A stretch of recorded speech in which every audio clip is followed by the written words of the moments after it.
you're looking down the barrel of a couple more fights and you're fighting for the belt, something you've worked towards, for what, 8 years, 7 years at this point. Does the pressure sort of mount at that point? Does it ever get too much? Does it get too difficult to sort of continue the same way of training?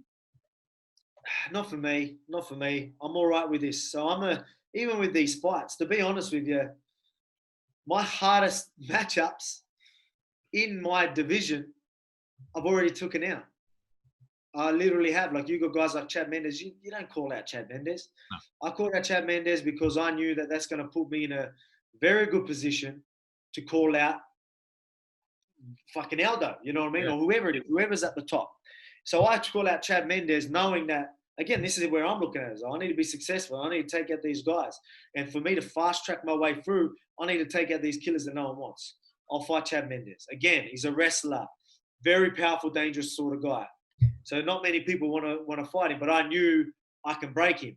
So again, you don't want to be putting pressure against someone that's so dangerous like that, be in his face.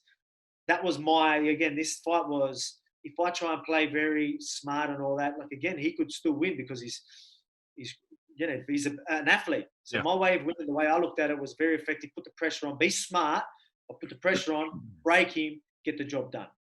So that's a tough fight. So I already took that out knowing that the position will put me. Again, with Aldo. Who fights Aldo in his hometown? Which I was going to bring up. That's fucking insane. They're also the whole crowd, a packed crowd in Rio de Janeiro, screaming, "You're going to die!" Like that's a hectic moment. Exactly. Who wants to do that? Who wants to put themselves in that position? Not just that, you're doing it to a guy that now you've got to fight in 3 rounds. They're saying he's never lost 3 rounders. He's took out, again, he might have had them losses against Max and Conor, but he just murked 2 top contenders that were ready for title fights and just murked them. So he was taking out guys. So again, he was still dangerous. Fighting him 3 rounds in his hometown. Not many people want to do that. But me, that's not how I look at it. I'm different. I'm like, I fight him. I'm the next in line. I get a fucking title shot. That's all I'm looking at. That puts me in a position where I can take that fucking belt. So that just shows you, like, some people are different. And that's just me. I'm like, I don't give a fuck what it is. And not just that. He's another hard matchup for me. Stylistically, he's a very, very good counter fighter. Very, very well-based, very strong, almost impossible to take down. So in that fight, it's a tough matchup. But, we had to strategize. We knew how to get that win. I had to change a lot up for that fight. Just shows you how, again, I don't want to talk myself up, but it just shows you how versatile I am and how, you know what I mean, how I'm well-rounded I am. Not only I can fight, striking, wrestling, grappling, I can blend it together. I can change everything just to get the job done.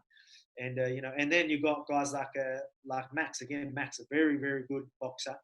You ain't going to break Max, another cardio machine, another clever dude as well. He knows the game. So he knows things that I do well. I know things that he does well. Another hard matchup. So I took out 3 of the probably toughest matchups for me back to back. Why? Because it needed to be done to put me in a position. Otherwise, I'd still be trying to shoot for them ranks maybe. Yeah. It's not good enough for me.